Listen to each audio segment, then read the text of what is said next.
The situation at San Onofre. I think most of us on the commission, and of course, many people in Encinitas and the area are of course, really want to know what's happening there. We want to make sure that things are proceeding as safely as they can. And Bart, we know your organization and you with your colleagues are doing a great job of keeping an eye on that. And so I just want to thank you and everybody for taking the time to come to this commission today and give us an update that can live as in the public record as well, and really provide guidance and knowledge out into our community so that we really understand what's happening up in San Onofre. So without further ado, please take it from here. And again, thank you for joining us today. You're most welcome, Commissioner. Thank you for the invitation to speak. Encinitas Environmental Commission. We're here to talk about San Onofre Nuclear, North County's most harmful pollution. I'm Bart Ziegler, the co-founder of the Samuel Lawrence Foundation, a local nonprofit. My doctorate is in community environmental medicine with an expertise in toxicology. My years of environmental study have confirmed that radioactive waste at San Onofre poses serious and long-term risk to people, to our environment, our economy, and real estate. Today, the Samuel Lawrence Foundation team will address the issue of radioactive pollution in San Diego County. The San Onofre nuclear power plant is closed, but all of the deadly radioactive material remains on site. We present the solutions that will help secure a clean and safe future for our region. Cathy, take it away. Hello, everyone. Good evening. I'm Cathy Iwane, and I'm a board member of Samuel Lawrence Foundation, a mother of two, and an educator. I lived in Japan for 25 years until our evacuation to North County, San Diego after the Fukushima nuclear meltdowns. Shortly after signing my rental lease agreement to live in North County, I was shocked to learn about the 2012 radiation leak at San Onofre. We had planned our evacuation from Japan only to learn of another damaged nuclear power plant up the road. So that was quite shocking.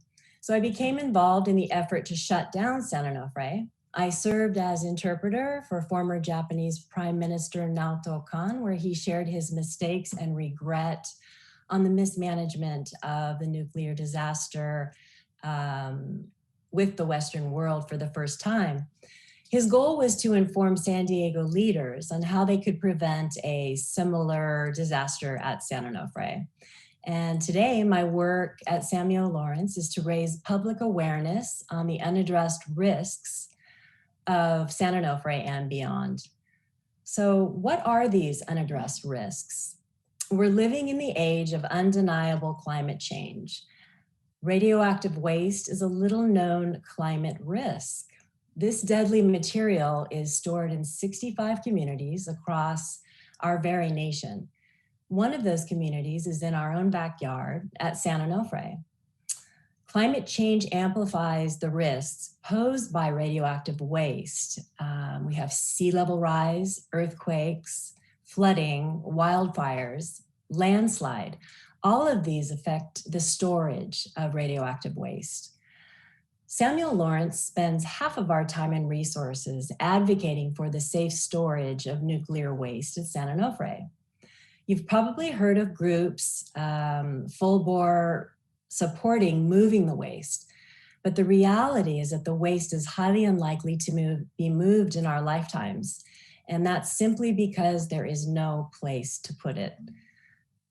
As a mother, I'm deeply concerned about the burden this radioactive pollution places on our children. Samuel Lawrence keeps our focus on the issues we face today. We are not encouraged. We are concerned that in the next few decades, the storage containers will degrade and the dangerous radioactive material will leak into the ocean, land, and air. When that happens, there's literally no way to efficiently or possibly clean it all up.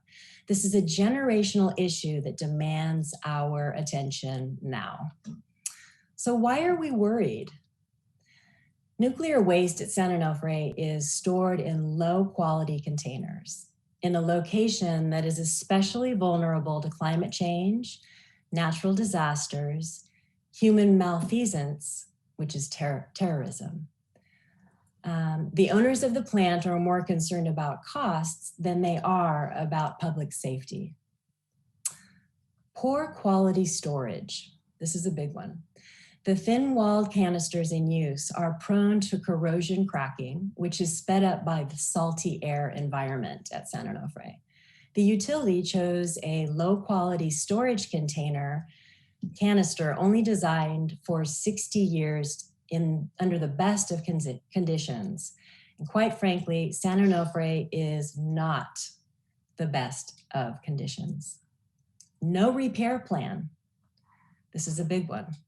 There is no plan or procedure to repair or replace these canisters.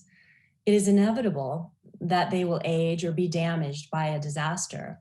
No scientifically validated repair or canister procedure is in place presently, nor is there a safe handling facility to do so. These canisters are in an awful location. The storage canisters are buried just 18 inches above naturally occurring groundwater tables. If the canisters leak, it would contaminate our drinking water, marine environment, air, and food. Just like at Fukushima, the fish would become radioactive and too dangerous to eat. So all of this is affected by climate change. Climate change is fueling sea level rise, intensifying storms, and wildfires. The nuclear waste canisters at San Onofre are stored only 108 feet from the Pacific Ocean, where families and surfers recreate daily at San Onofre Beach. San Onofre is positioned near two fault lines, further increasing the risk of earthquake and subsequent landslides and tsunamis. So with that, I'd like to hand the presentation over to Chelsea Smarty, our Samuel Lawrence Foundation staff member, who will share about solutions to the problem. Chelsea? Hi, everyone. I'm Chelsea Smarty, the Associate Director of Samuel Lawrence Foundation and a co-author of Congressman Mike Levin's San Onofre Task Force report. I played a considerable role in drafting the policy recommendations in the report, and I'd be happy to take any questions or serve on as a resource for you. My academic background is in biology, and at SLF, I'm on a mission to protect the environment from radioactive pollution, a key environmental justice issue. Chelsea, we know that the Nuclear Regulatory Commission is not paying attention to these key issues at San Onofre regarding the waste. And we need local cities to fill that gap. So in your best opinion, what are best practice solutions necessary to address safe containment? Yeah, Cathy, you're right. The federal regulators have not done an adequate job of monitoring or inspecting radioactive waste at San Onofre. The utility owner has made several major errors over the years as well. To keep this all into perspective, the nuclear plant is located along a critical interstate highway, I-5, the Amtrak Railway, an enormous military base, and major shipping routes. We cannot afford to leave the decisions up to Edison, a profit-driven company. What cities can do is they can hold the plant managers accountable to safety by only participating in coalitions that are independent of Southern California Edison. You can join efforts with all levels of government on radioactive waste issues. You can include radioactive waste issues in plan updates like coastal plan updates or environmental action plans. And finally, city work plans must analyze the way that radiation from San Onofre may affect public works, like drinking water, air quality, environmental hazards, and fish contamination, among others. There's enormous support for these types of actions. A recent poll we conducted with UC San Diego showed that an overwhelming majority of residents, 81.9% of them, want local governments to do more to contain radioactive waste stored at San Onofre. Cities can begin by holding plant owners accountable to safety, engaging with all levels of government, including radioactive waste in environmental planning, and analyzing radioactive waste effects in annual work plans. The community and scientists alike call for safe containment of the radioactive waste until it can be moved. This means installing the most sensitive radiation leak detection technology. There is the capability to have improved monitoring, and we look to UC San Diego, who developed real-time monitoring with exceptional sensitivity. This technique is peer-reviewed, proven, and published in the nation's top scientific journals. And it is a better method than what Edison is using now. It would be an independent source of radiation monitoring that provides advanced notice of a radiation leak, giving us the time necessary to repair the storage canisters. At this time, there's not enough financial support for this type of monitoring. We need cities and counties to allocate budget funding for this monitoring. But the monitoring only alerts us to the problem. We need to conserve the existing spent fuel pools to deal with the problem inside of a special building. The optimal solution is to construct an on-site handling facility to repair and replace canisters for as long as they remain. Ultimately, we call for the replacement of all of the current thin-walled canisters with the safer, thick-walled transportable casks used around the world. These are all actions we have to take before the waste is moved off-site. These are things that aren't often talked about. Even Dr. Gregory Yasko, the former chair of the U.S. Regulatory Commission, calls for saving the spent fuel pools at San Onofre. What is the purpose, Chelsea, of saving the pools when Edison is decommissioning the site? Today, the spent fuel pools are the only facility to safely contain, assess, repair, and replace storage canisters. We need that plan B. And it's reckless and irresponsible to store deadly material without a procedure to repair or replace the storage canisters that the material is in. That's exactly what Edison is planning to do. Leave us stranded with no other options as a way to grow their leverage with the government. We need cities to call state agencies to account. The California Coastal Commission allowed for the radioactive waste storage on the beach. They okayed all of it. SLF doesn't think they are living up to their duty to protect the coast and natural resources. They broke the law and they went against the Coastal Act.